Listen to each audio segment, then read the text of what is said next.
Namaste, hello and welcome back to another video on Hamsavahini Vajraasthra. I'm Awhona. Today's video is going to be about my pile of possibilities for the Sustainability July Readathon 2022, which has been created and hosted this year by Faith from Faith and Books. I will leave a link to her announcement video in the description box below, as well as in the overhead cards above for all of you to cross-check. So do please join me further in this video.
So now let's come down to the books that I plan on reading. Now, the only requirement for participation in this particular readathon is to read any one book based on sustainability or conservation. There are also additional 7 prompts which Faith has created, and anybody who wants to go deeper into this readathon can definitely be attempting those prompts. So the first prompt is to read a book about a particular topic in sustainability and conservation. I do have all the information in front of me over here, so I'll be referring to it from here. So the book which I've chosen for this particular prompt is Fossil Free by Sumanta Sinha, Reimagining Clean Energy in a Carbon-Constrained World. Now, from the jacket of the book, it reads as, the current global energy use, with its overwhelming dependence on fossil fuels, has taken global warming to dangerous levels. Climate change is already hitting us hard through adverse effects on global food availability, biodiversity, rising sea levels, and extreme weather events such as hurricanes and floods. In the last decade, a major transformation, the transition to clean, affordable, and sustainability energy from the sun and the wind, is beginning to address these challenges. Now, I do understand that there is a difference between renewable energy and I just hope I got that correct. Renewable energy and alternative energy. But I believe this particular book addresses both of them. So I'll just continue. This was just something which I wanted to clarify. Now, Fossil Free provides a concise introduction to the challenges, realities, and complexities of the global and local energy industry, as well as the trends and forces driving the energy transition. It explains how improved electricity infrastructure, decentralized smart grids, electric vehicles, energy storage, and market design are already providing clear pathways for the transition towards green, efficient, affordable, and secure renewable energy across the energy use chain: extraction, conversion, transmission, distribution, and end use. So it further continues about the author as, for over a decade, Sumanta Sinha has made a ringside view of the energy scenario. Having founded and helmed India's leading clean energy company, his understanding of the global energy landscape and climate change brings a unique, holistic perspective on energy. With Fossil Free, Sinha shares his vision for energy, which is not only clean but also practical and affordable. So this is a very interesting book, and of course there's a lot of factors which have been provided in this as well, and there is also a concise introduction to green economics, as what I've heard about this book. But let's see where I get from here. So that's the first book that I'll be reading for the first prompt. Now, the next prompt is to read a children's book based on the book or the topic of the book which we read in the first prompt. So I did pick up a book on alternative energy as well as renewable energy or fossil-free energy basically. So I've picked up a children's book called 365 Ways to Save the Environment by Nita Ganguly. It's a very good book, and from the back of the book it reads as 365 Ways to Save the Environment is a one-of-a-kind book.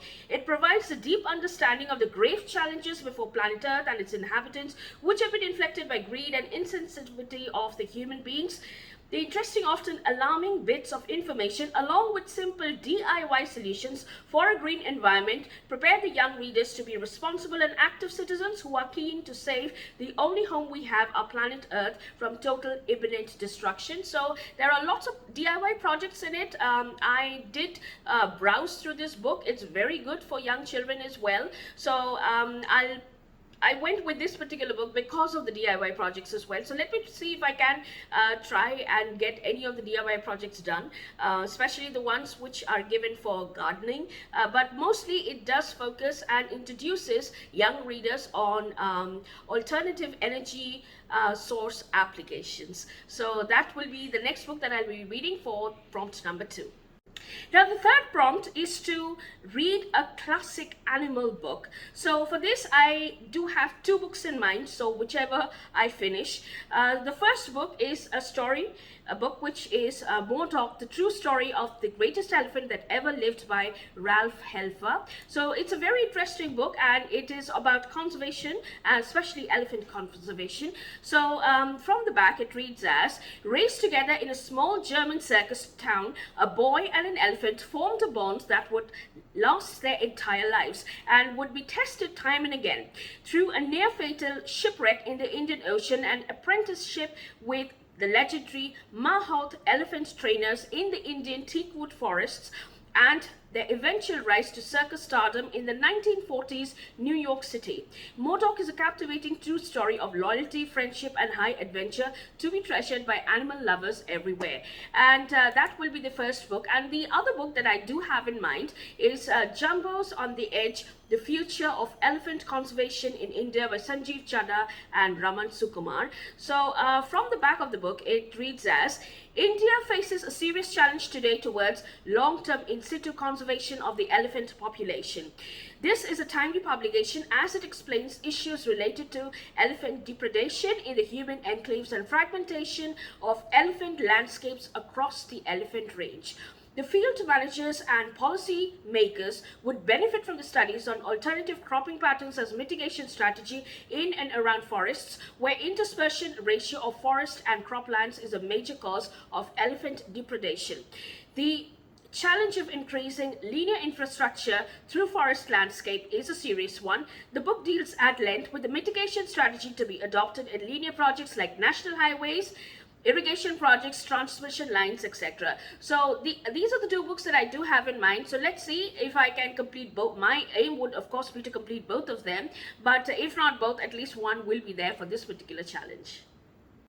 Now the fourth prompt is to watch a documentary. So I do plan on watching some deep sea underwater documentaries, but I'm not too sure which ones I'll be watching, but I'll share them with you as and when I do watch them. And the fifth prompt is to read a memoir, or a biography or an autobiography or a work of a famous conservationist, a biologist or an environmentalist, a reporter or some other person in this particular field. So for this I've chosen to read Andri Snea Magnussen's On Time and Water, A History of Our Future.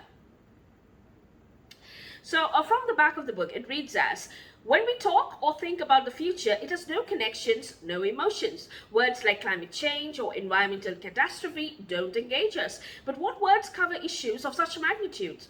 This is why the best-selling Icelandic author and activist Andri Snea Magnussen has written instead On Time and Water. As he explains, in the next 100 years, life on Earth will change fundamentally. The glaciers are going extinct, the sea level is rising, the ocean acid level is at a level unseen for 50 million years. This is because in a single person's lifetime, this is happening in a single person's lifetime. We have moved away from geological time. Extraordinary and original on time and water helps us rethink time and climate through travel, science, history, and myth. It allows us to imagine ourselves into a future that is disconcertingly close. It offers ideas, reflections, and solutions, and in a remarkable postscript on how the world stopped for COVID-19, it offers hope. So this is a part memoir as well as part biography. I would say it's a biography, but yes, there's a lot of travel which is involved, so obviously the memoir part comes in as well. So I thought that this did fit in very well with this prompt, so I went with this particular book. So that will be the book which I'll be reading for prompt number 5. Now, prompt number 6 is read a book or a DIY book on something that will make your lifestyle more sustainable. So I plan on reading 2 books. One of them is called Eco Warrior, or the Everyday Eco Warrior, 110 Easy Steps for a Zero Waste Life by Srini and Subhashri. And this seems to be, it's a short book of course, but it seems to be a very intelligently written book. And from the back it reads as, we have all come across sustainability practices and tips that are unsustainable in themselves. But these 110 super easy guidelines from zero waste practitioners Srini and Subhashri will simplify and demystify your going green journey, and more importantly actually help you make a difference. And the best part is you don't need to follow everything. There is no one correct way to live sustainably. Going zero waste is the need of the hour, and cultivating some of these earth happy habits in the Everyday Eco Warrior will not only help the planet, but it will also be pocket friendly in the long run. So that's the first book that I'm reading. Now there's a second book which I do have in mind, which is How to Give Up Plastic, a guide to saving the world, one plastic bottle at a time, a conscious guide to changing the world, by Will McCallum. And from the back of this book it reads as, we have a responsibility, every one of us, said David Attenborough, around 12.7 million tons of plastics are entering the ocean every year, killing over 1 million seabirds and 100,000 marine animals. By 2050, there should be more plastic in the ocean than fish by weight. Plastic population is the environmental scourge of our age. But how can you make a difference? This accessible guide, written by the campaigner at the forefront of the anti-plastic movement, will help you to make the small changes that makes a big difference. From buying a reusable coffee cup to running a cleanup at your local park or beach, tips on giving up plastic include a lot of things, which I'm obviously not going to read because that's part of the book, but there's a lot of ideas which are giving for having a plastic-free life, as well as there are tips, and I believe there are some projects which are there as well, DIY projects, which I'm very happy to start including in my daily lifestyle. So these are the 2 books that I plan on reading for prompt number 7.